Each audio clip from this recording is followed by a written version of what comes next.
Welcome to Alpha Talks, Icelandic Fashion. This is the fifth installment in a series of conversations on Nordic fashion that have taken place in Copenhagen, Stockholm, Oslo, Helsinki, and now the final leg of the tour here in Reykjavik. In recent years, our Nordic fashion cultures have become more nuanced, and we have experienced a fashion boom, both internally in our region, but also surely how we are perceived globally in the outside world and how we now participate in international fashion activities. So the aim of these talks is to uncover and discuss the cultures of fashion in each of these Nordic countries, hoping to understand the links between the past, present, and future. So Iceland is a curious fashion case. Compared to its Nordic neighbours, it's not a well-known fashion nation. The country's key garment offerings are wool crafting and high-performance outdoor apparel. Except for wool, most materials for fashion are imported, and consequently recycling, craft skills and responsible thinking are essential to fashion made in Iceland. With small production facilities, emerging talents are seeking opportunities outside of the country, not least for education.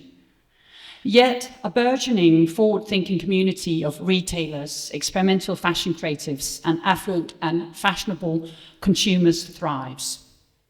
So some of the questions I'm hoping we can unpack in today's conversation are, what are the conditions for developing a robust Icelandic fashion infrastructure? What is the link between traditional crafts and the future of Icelandic fashion? What roles do education and cultural institutions play in strengthening the cultures of Icelandic fashion? I'm happy and proud to have a strong panel of very smart people that are in the know of Icelandic fashion with me today. I have Anna Clausen, who's a stylist, model, and creative director who works for international magazines and clients. Anna works with young designers both as a teacher on the fashion design course at Iceland University of the Arts and as creative director of Young Talents of Fashion Design for Design March. Anna founded the concept store Belleville Reykjavik that ran from 2006 to 2010, a store that introduced many international brands to the local scene. Bergur Gudnason is senior designer at 66 North. After graduating from the fashion design department at Iceland University of the Arts, he was a finalist in Alpha. Bergur then went on to work for labels including Acme Studios and Haider Ackermann and other companies in Paris.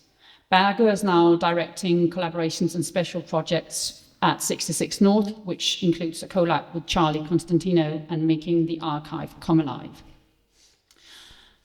Helga Olafsdottir joined the Iceland Design and Architecture team in 2022 as Design March Festival Director. Helga's career spans over 2 decades in business and fashion design for international and Icelandic brands. She was the founder and director of the children's wear label Igloo and Indie, and she has provided consultancy across retail and design companies. Right, happy to have you with me. I always kick off these conversations with the same question for all of you, and that is, what 3 words do you associate with Icelandic fashion? Should I lead? I think Icelandic fashion doesn't follow any rules and trends, really. I think it's a highly creative scene. And we need to utilize what we have in the country. We haven't got as much options as in other cities. So I think it would be like creative and using what we have. And yeah, that taps into sustainability as well. Mm-hmm. I think Icelandic fashion is experimental, and we are not afraid to follow our own aesthetics rules. And I mean, when I got your this question, Anne, the only thing I had in my head was wool. Yeah, That's a good word. Was full of wool, so that's yeah. I'm happy you have that word. I have that word too. Great. So this is the fifth talk in a series of conversations on fashion cultures in the Nordics. And of all the Nordic countries I've visited and have had these conversations in, Iceland's population size with just less than 400,000 people and its geography and island in the Atlantic Ocean do stand out. And I wonder how these factors influence Icelandic fashion and people's knowledge of it, both here, but also surely externally. I think, like, for me, one of the unique things about Icelandic fashion is the Icelandic layering system, in a way. I mean, because when we're born, our parents start layering us the day we're born with, like, merino wool, then we've got fleeces, then jackets and stuff. So I think this is something that we can, in a sense, introduce to the more global scene, as we can own this, because the weather conditions in Iceland are really bad often in winter. So I think the Icelandic art of layering is something really unique that we can, we're born with this natural, layering idea, what layering is. And layering is has always been a trend and will always be, but I think we can somehow, utilize this and like almost teach people to do this. I mean, when I go to the kindergarten with my 5-year-old, like, the kids are always so cool in the playground, like all layered up, and I think this is it starts at a young age. So I think this is this is an interesting point. What about you, Anna? Do you think there are different conditions for creating fashion here than in the neighboring Nordic countries? Yeah, I think it's. I think Iceland doesn't have the same sort of hierarchy, sort of background as Europeans, where we don't really have this kind of bourgeois, aristocracy, historical sort of status, where clothing are used as a sort of a way of showing power. Icelanders come from a, fisherman, society, so it's based on a workwear uniform. And in Europe, you use clothing as a form of status, and that kind of background is not really present here. So I think the kind of the punk mentality and the DIY-ness that we have a lot in kind of young designers kind of stems from that, where you don't really consider that sort of hierarchical status. And it brings that energy that is so special about Iceland. I mean, I think like people like Björk was definitely like pioneer in the 90s when pop culture was being introduced via MTV. And, she really put like Iceland on the map. So a lot of our knowledge from fashion comes through music. Sigur Rós Björk from the 90s were definitely pioneers and introducing like very kind of avant-garde fashion. And I think that sense is something that is built in the Icelandic sort of, this kind of boldness that we see a lot. And I think that's why Icelandic fashion is different from the rest of the European and Nordic countries, because it doesn't have that sort of it doesn't have that sort of hierarchical, background. So it's isolated from that kind of European hierarchical history. Yeah, it's maybe more actually close to the American way of thinking, where you're more bold. You don't we don't have this kind of in Denmark where we have this jantelov, or, you don't think you stand out of the crowd. Here it's kind of celebrated, and, the darkness is very dim, so people are not afraid of wearing colors, printed clothing and so on. So I think it's definitely much more of a kind of unique way of dressing, yeah. Interesting. So when looking as a foreigner in on Icelandic fashion, there are a couple of names that stand out of contemporary Icelandic fashion. And there's this colorful experimental group that you're also addressing, Anna, with the likes of the more established Hildur Yeoman and the more emergent Sol Hansdottir and Tora Stefansdottir, and even the more artistic knitwear designer, and I don't know if this is the right pronunciation, I'll give it a go, Ururari, who bridges the experimental with heritage craft, which is essentially the backbone of Icelandic design craft. Then, of course, there's the strand of outdoor apparel and wear, which with 66 North being one of the more significant brands. There are also designers who specialize in recycling, including Bara Holmsjær, and contemporary menswear designers like Randra. And I'm sure there are many more that I'm not seeing from my blind spots. Calder shoes for accessories, so on. At Alpha, we work to empower the next generation of fashion designers and cultivate our shared understanding of fashion culture in our region. But we often, on a daily basis, reflect, are we doing enough? And how can we do it better? And what is real and sustainable support anyway? Helga Design March is also actively supporting and promoting fashion in Iceland as part of its whole roster of looking at design. What can promotion do for Icelandic fashion designers, in your opinion? Of course, promotion is always important, but I think promotion is not the one thing. It has to be many different things. And to support, like, especially young designers, you need more than one platform to support designers. So, yeah. When I started like 2 years ago, it's my third festival, I was trying to see the holes. Where can we like add some like different kind of promotion, different kind of experiences? Like in Landsbankinn last night, it was like something, I mean, it's not a runway, it's a fashion event. It's for young designers. We make some promotional material before, like videos, and then we have the event, and then it's after the event, you have to have a good material. So it's not like one-stop thing. It's like many different ways of, layers that you need to, when you are promoting. And also, it has to be promoted into the business and also to the public. So it has to, speak in both ways. And I think, at least I have been trying to add some different aspects to shows and events to designers, especially for the young designers, yeah.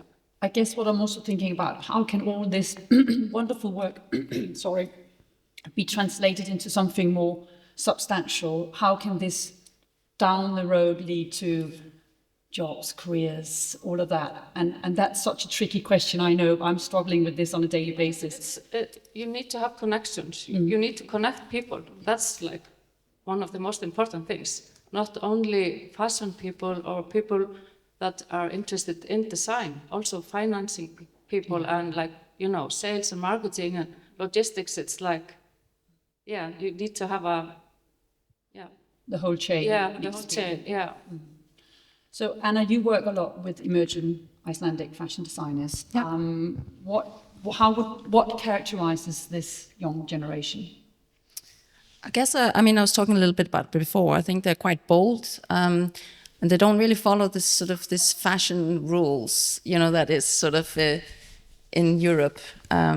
They come from a different background, and I think they're quite rooted in, the craftsmanship and traditions. We have a lot of students that are really interested in textile and wools, exactly. So also because of everything has to be imported, we're an island and materials are expensive. And if you're a student, you kind of have to be resourceful and just use what's around you.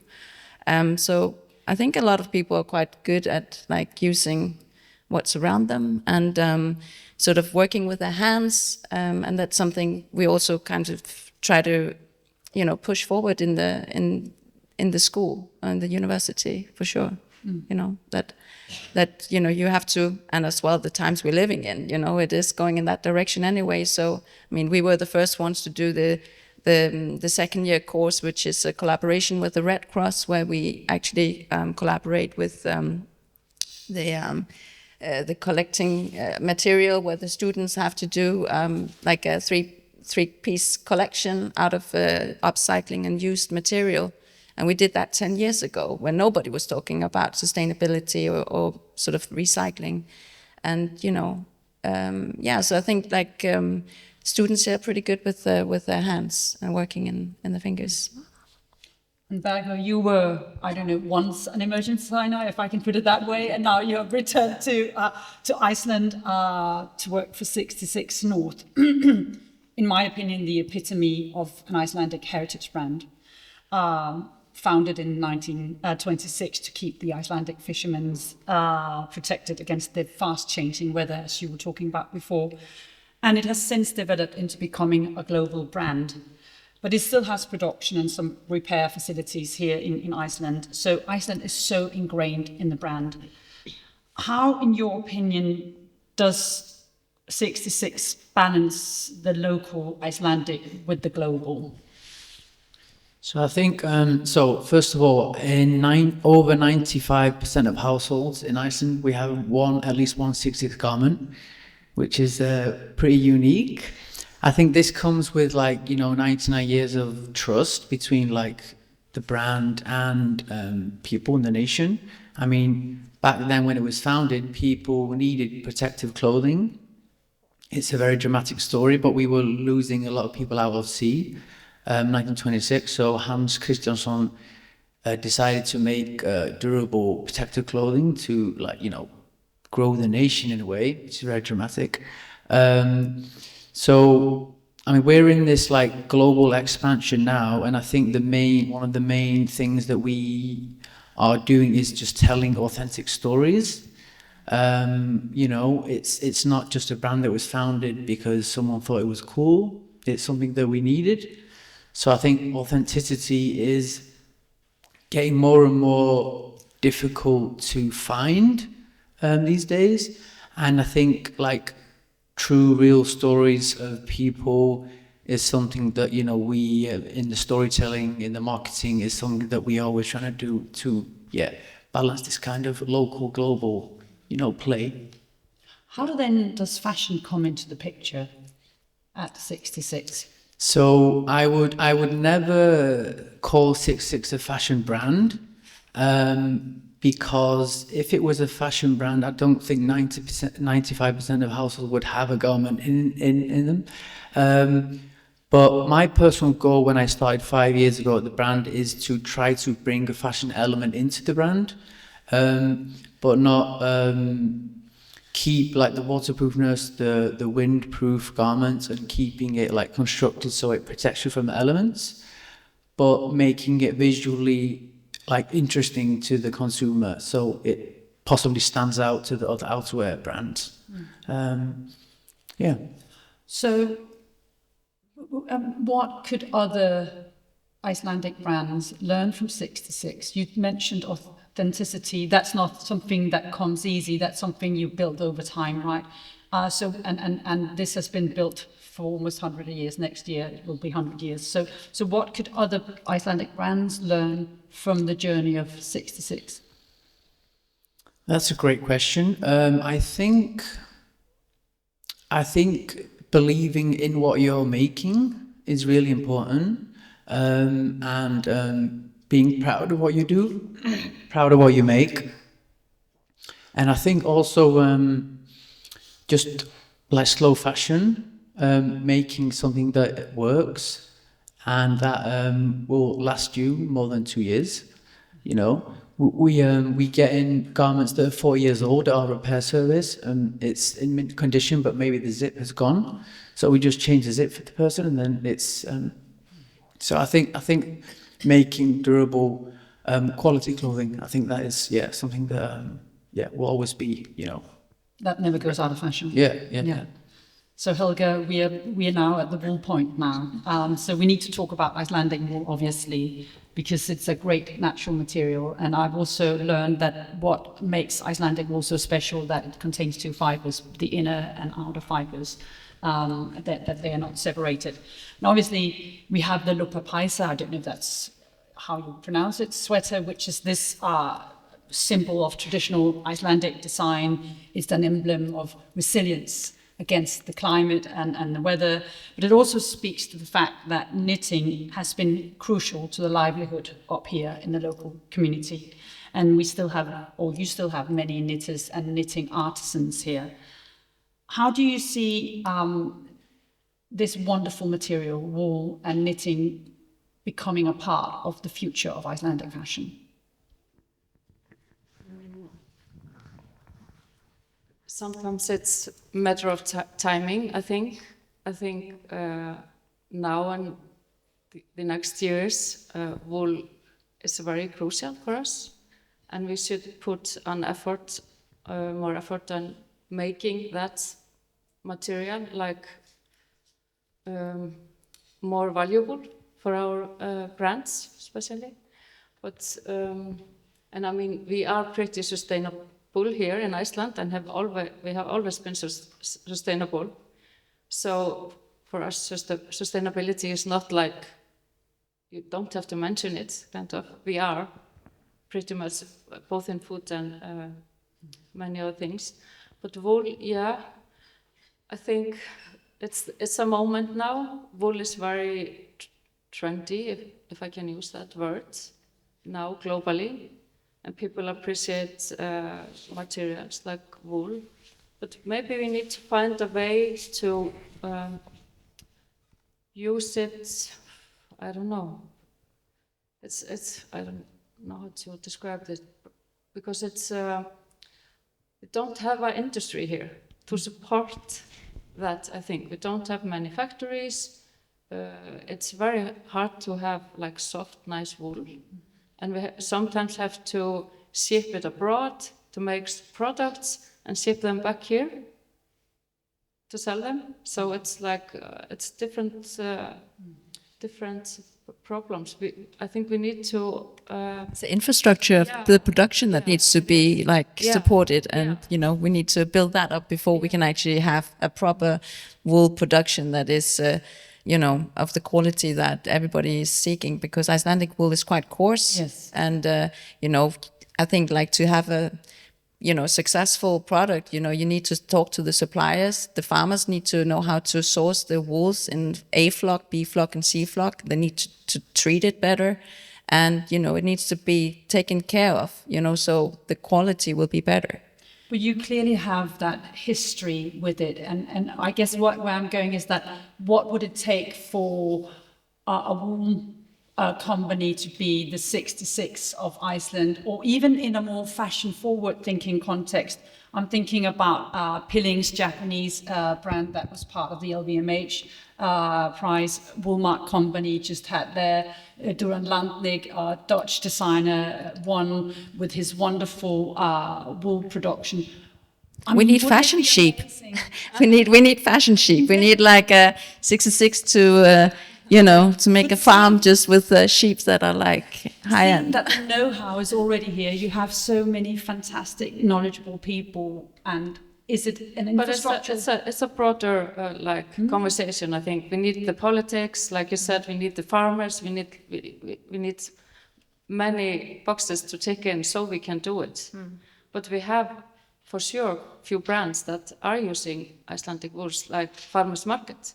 It's a 20-year-old brand, so we have it, but it's not like on the scale that 66 is. But of course, you also use a lot of Icelandic wools. Yeah, I think it will. You know, it needs like everyone to go, like, you know, run in the right direction, like together, like politics and everyone, to build this platform. I think. I mean, East Texas is now like the only, I think, up and running like wool like production facility.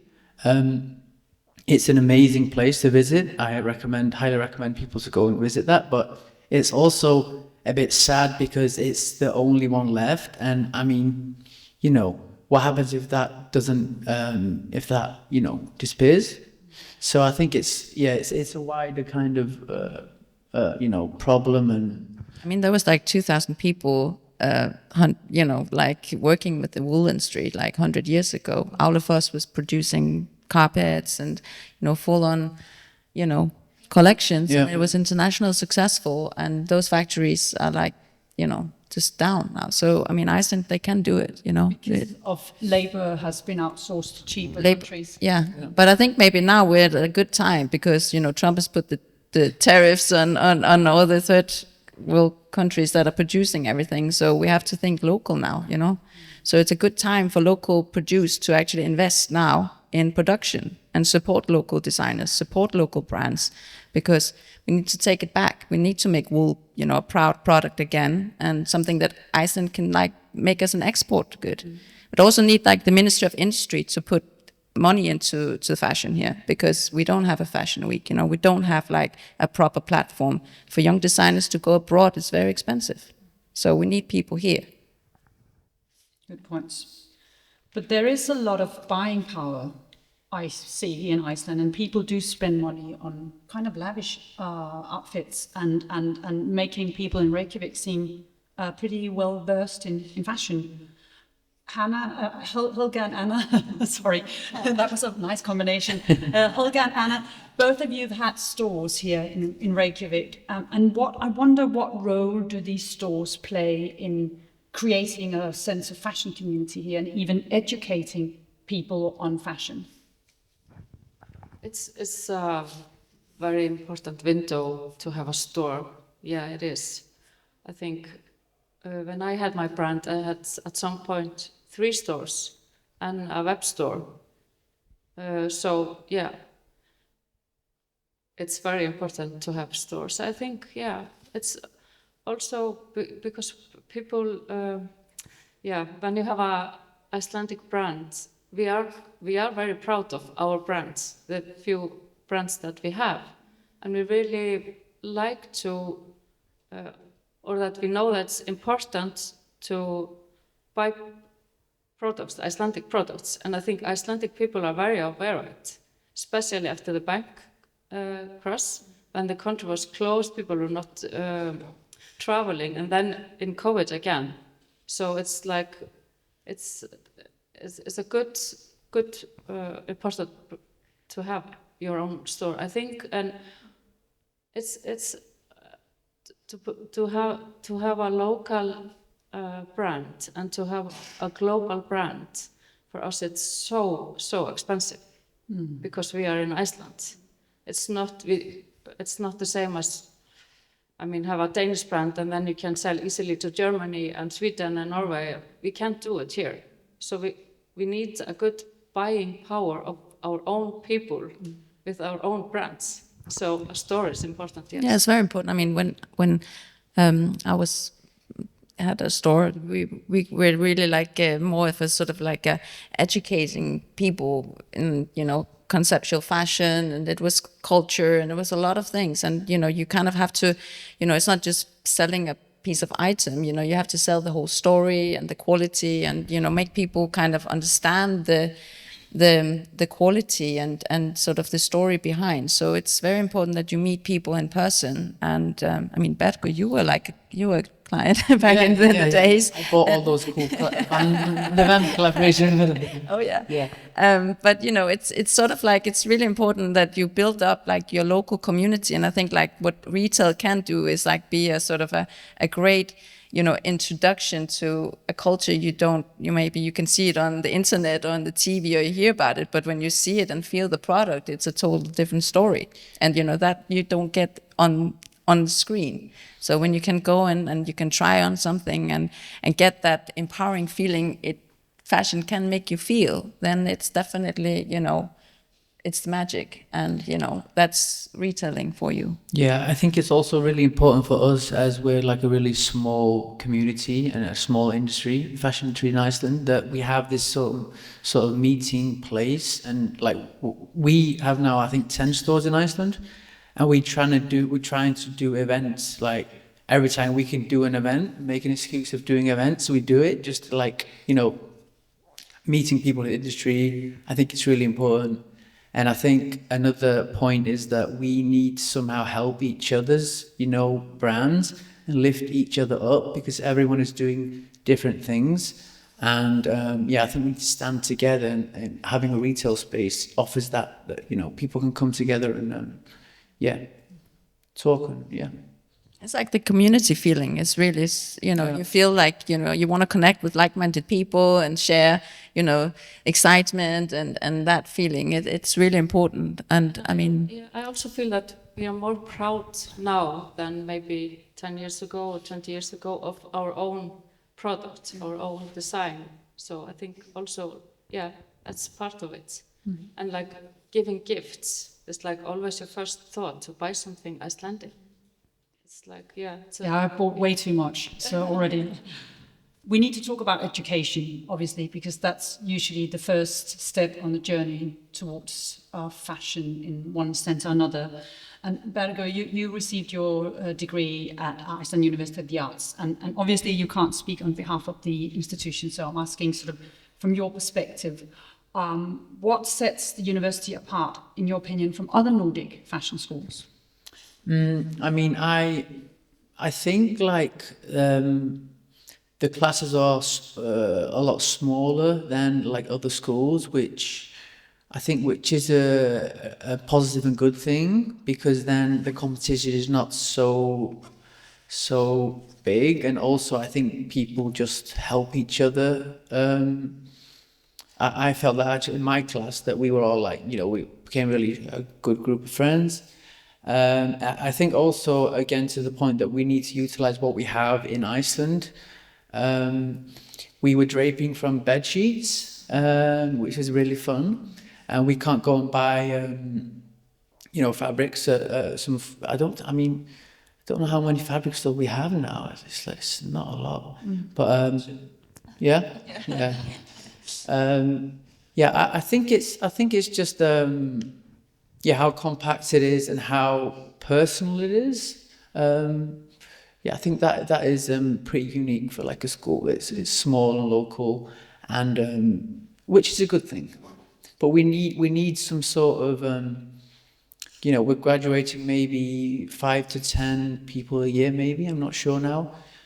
We need to get some sort of connection. I mean, we need to build the industry in Iceland to provide jobs, but also like, how are these people gonna, work in the industry after graduation? Like, if people don't have connections abroad, like, what do they do?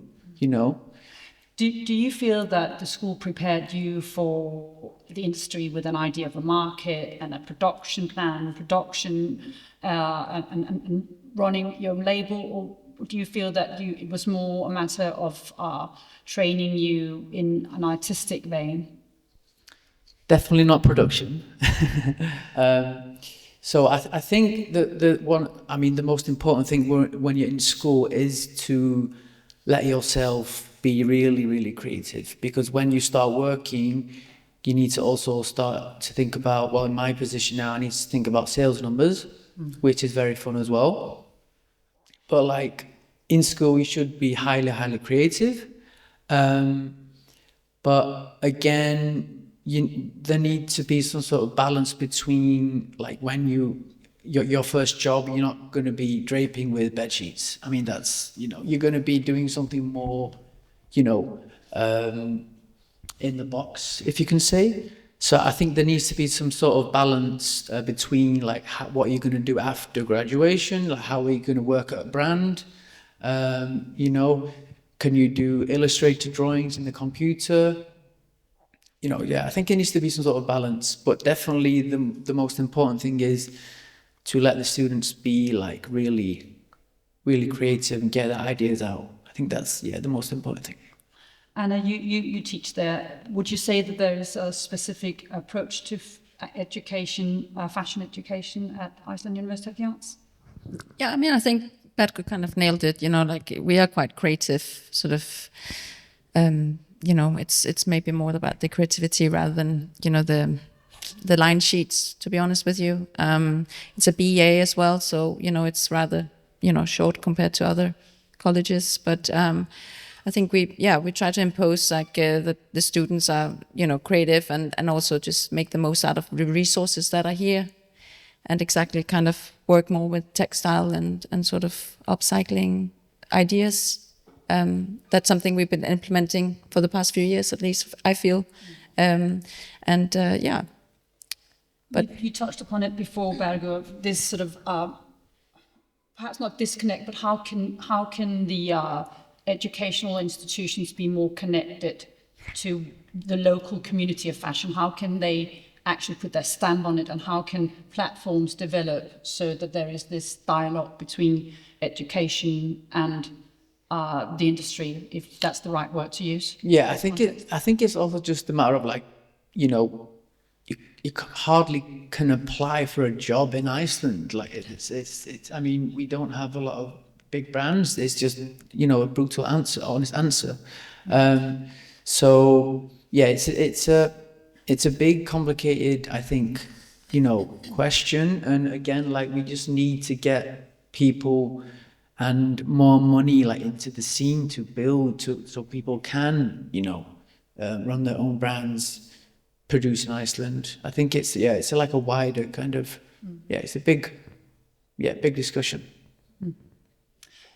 In the previous discussions we've had in the other countries, especially in Oslo, discussing Norwegian fashion, the speakers were very straightforward in their critique of the lack of local infrastructure and even a working vocabulary around fashion in Norway.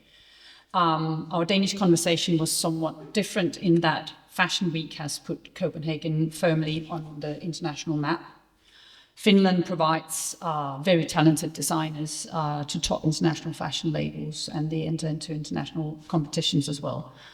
Now, running a label, and this is something we've already touched on, but running a label is incredibly hard, and especially financially and in terms of production and all of those things. The founder is also the creative director, often ends up doing other tasks that weren't taught in school. Is it even possible for a designer to set up a brand here in Iceland without investment and proper infrastructure in place? Yes, it is, and we have many brands that have had no funding at all. So, but I think it's good to remember that if you're a designer, it's very good to have a business partner. Yeah, and that I did learn in Denmark when I was studying there and working there. It's very often a pair of a business person and a designer. So I think it's being a designer, yes, you can found your own brand, and I mean, you can rent a store local and do everything by yourself, stand on the floor every day and sell, but it's not very sustainable, you know. You get, I mean, after 10 years, 5 years, 7 years, you have to have a very good turnover to, I mean, hire people. So, yeah. Yeah, I think like when the creative director or founder is also handling the business, it's like 80% business, 20 creative. It always ends up that way. So Or even less, I'd say. Yeah, less. I mean, so yeah, I mean, it's super important to have someone that can guide you through, you know, the financial. Yeah. And I mean, production also is a very complicated. It can be complicated. So it's, if you do mistakes, it's very costful. So I think it's important to not expect a designer to do all these different roles or these hats by himself. But that's maybe also something that could be implemented in the education that we teach our students, you know, that it's not just the creativity aspect, it's also about the marketing and the business side that you need to, you know, to kind of, you know, be. And how do you partner up? I guess is also the question. How do you find that knowledgeable person that you will trust and help build this as a duo rather than as a solo thing, right? So Icelandic fashion, obviously, as we've touched upon, rests on a whole network of designers, educational system, culture institutions, organizations that support and promote fashion, and media and press that review and report on fashion. And media and press play a huge part in qualifying fashion and sharing knowledge beyond digital and women's magazines. So one of the outlets that is telling of the cultural status is how and whether fashion is actually integrated in newspapers. And do Icelandic newspapers like the broadsheets, do they report on fashion? Do they integrate it into both their cultural pages and their economic pages? I think so. It's not like many openings of pages, but it's every now and then you can see some sort of like I think it's more like what is this person wearing kind of articles. I feel like it's gotten down. I mean, when I feel like there was more of a a person that would go to the fashion weeks and actually do reports, like when we had more sort of focus on printed matter. Like there's not really any like fashion women's magazines kind of left really. So I mean, it's very sort of based on, I would say, social media kind of coverage at the moment, and maybe not as sort of critical as it was. Like we don't have journalists that are actually maybe coming from a fashion background that can actually have a sort of historical reference and know the brands. It's maybe more like, oh yeah, it's cool to wear denim this summer. It's a little bit, I would say, not as in depth. Yeah, it's fair to say that it's treated somewhat lightweight. Yeah, it's not treated definitely on a par with music, theatre, architecture. No, I wouldn't say so. No. Not music, definitely not. And why do you think that is?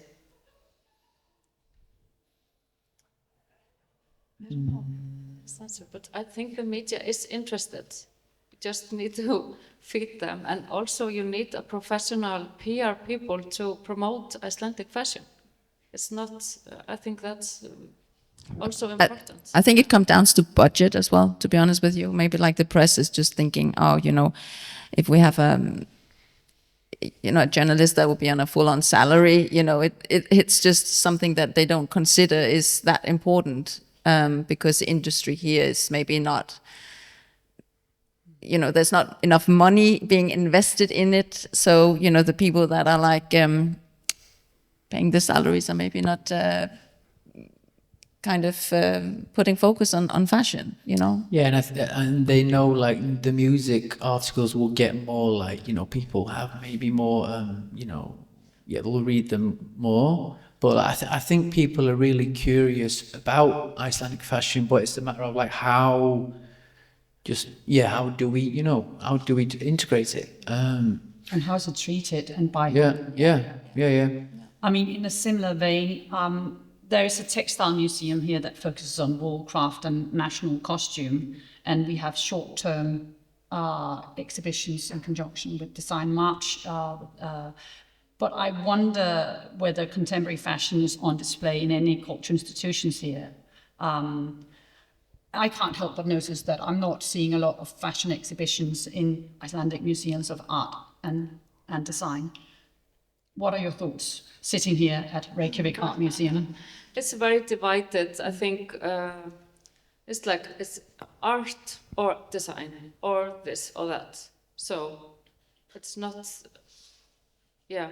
Oh, we have a design museum though, but it's not a fashion design. But sometimes they have a little bit there.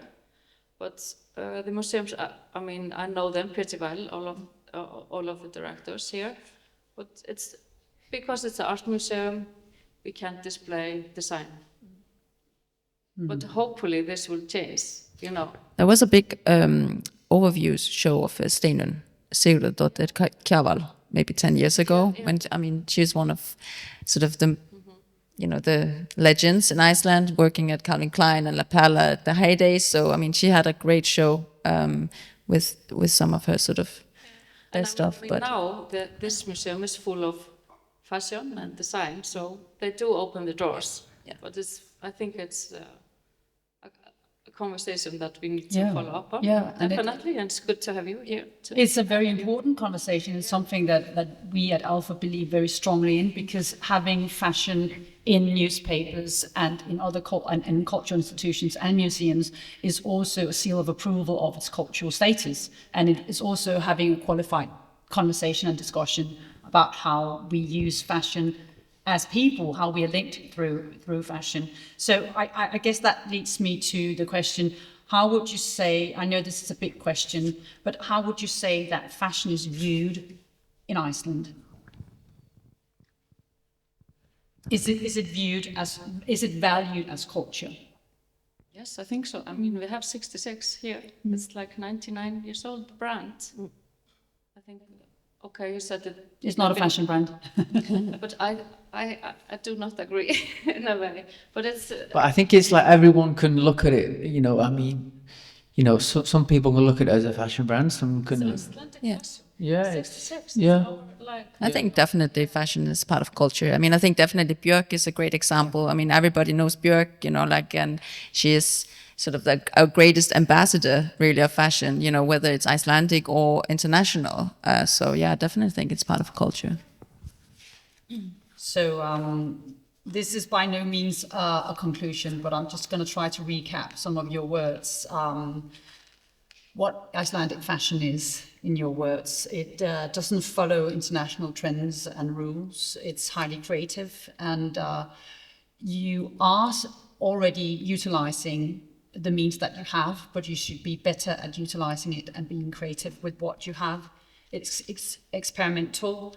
It follows its own aesthetic. It has a sort of a punk DIY-ness, no jantelov here, and a wonderful heritage of wool. Just to recap a little bit, I don't know if I'm doing you justice. So, Anna, Bergur and Helga, thank you so much for coming and enlightening all of us with your insights. And I hope this is not, well, this is just the beginning of many more conversations. And thank you so much for coming, all of you. Thank